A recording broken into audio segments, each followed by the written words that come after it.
if you look at yield curves, look at the Treasury yield curve, Euro-dollar futures yield curve, German Bunds yield curve, they're all inverted. They're all inverted.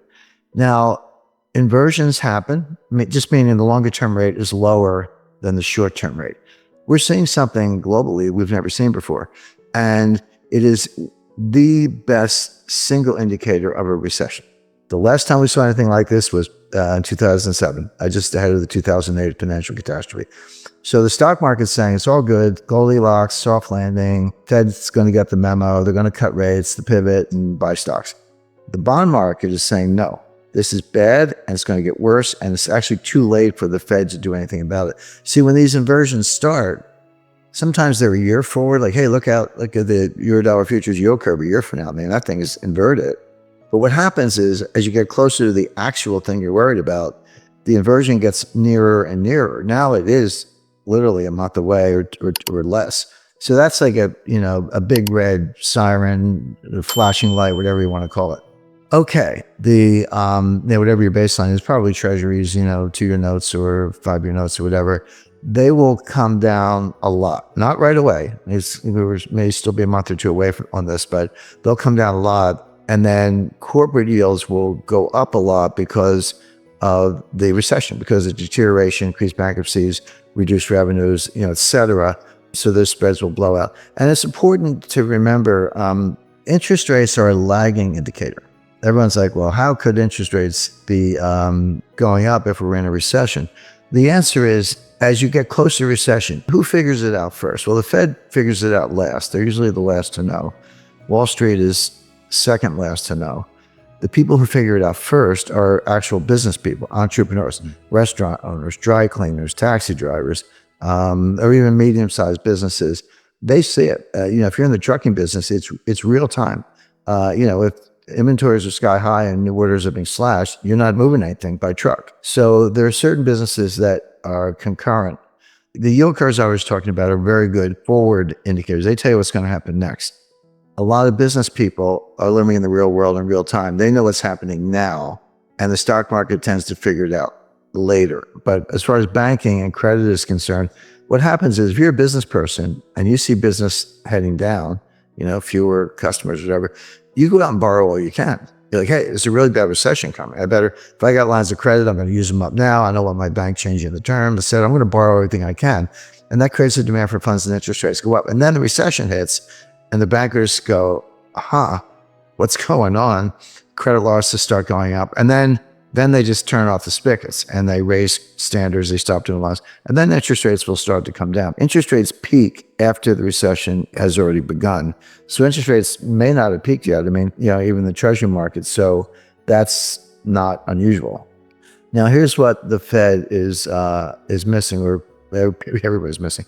When you hear these layoff announcements, people are like, well, if they're laying off, why isn't the unemployment rate going up? Well, the answer is they have to announce the layoffs. There's all kinds of statute, SEC. So if I'm going to fire 10,000 people, I got to tell the world I'm firing 10,000 people.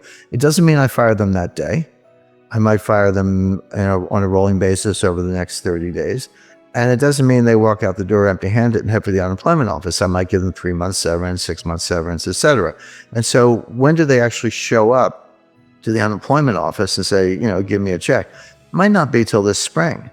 So the layoff announcements are out there, but the unemployment rate hasn't budged because there is a lag, 3 months. But that's why I said interest rates lag the business cycle, and they do. Unemployment lags the business cycle. Unemployment is a lagging indicator. When you're an employer, entrepreneur, and you're in any kind of distress, not as many customers walking in the door, you'll do everything you can to avoid laying people off. You'll, be late on the rent. You'll turn down the lights, find a cheaper laundry, whatever it takes. By the time you get around to firing people, you run out of options. Like, I've done everything I can. Now my business is in jeopardy. I have to fire some people. And then combine that with what I just said about severance and, rolling terminations, et cetera. It's a lagging indicator. But we know enough right now to know that number's going up. But that's not inconsistent with the fact that we're already in a recession.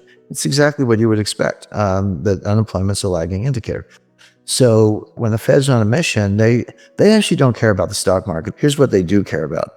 They care about disorderly markets. And that's the key word. It's not Stocks are going down, but kind of little, 0.5% a day, 1% a day, trending down, lower highs, lower lows, trending down. The Fed doesn't care about that. They're not going to bail out the stock market. They do care if it's disorderly. When was it disorderly? Well, March 2020, at the worst part of the pandemic. It dropped like 30% in like 2 or 3 weeks. The fall of 2008, I mean, it was like somebody opened a trap door. The Fed does care about that because that kind of disorderly behavior can feed on itself and end up in a 1929 type scenario. So the Fed will get the memo, as I put it, stop raising rates and begin cuts when the markets are disorderly. That may happen. In fact, I expect it will, but we're not there yet. So there may be a pivot, but not because of Goldilocks, but because it's not a soft landing, it's a crash landing. So the global economy is in bad shape. It's going into a recession. Now, a lot of people have said that, we're going to have a recession as if it's no big deal, but they're expecting a mild recession. And I see a much more severe recession.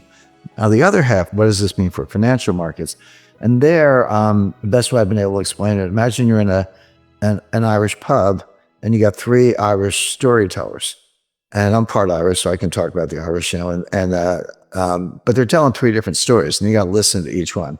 So there's the Fed story, the market story, and then there's something called reality, what's actually happening. So stock market's telling us Goldilocks, bond market's telling us, here comes, Hurricane Mitch or whatever. And then there's what I call the reality. And I guess I'm the storyteller here, but what I see is a kind of a hybrid.